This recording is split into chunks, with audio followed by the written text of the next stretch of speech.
আপনাকে কি করে ভালো না বাসি ইয়া রাসূলুল্লাহ।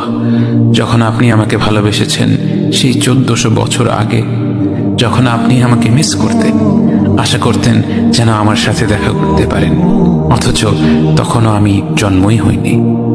সেদিন সাহাবীরা আপনার চোখে পানি দেখে বলল, ইয়া রাসূলুল্লাহ, আপনি কাঁদছেন কেন? আপনি বললেন, আমার ভাইদের খুব দেখতে ইচ্ছে করছে। সাহাবীরা বললেন, আমরা কি আপনার ভাই নই ইয়া রাসূলুল্লাহ? আপনি বললেন, না, তোমরা আমার সাহাবী। আমার ভাই হলো তারা যারা আমার পরে আসবে এবং আমাকে কখনো না দেখেও তারা আমাকে বিশ্বাস করবে। মৃত্যু শয্যায় শুয়ে আপনার অন্তরে এই চিন্তা ছিল যে আমাদের পরিণতি কি হবে।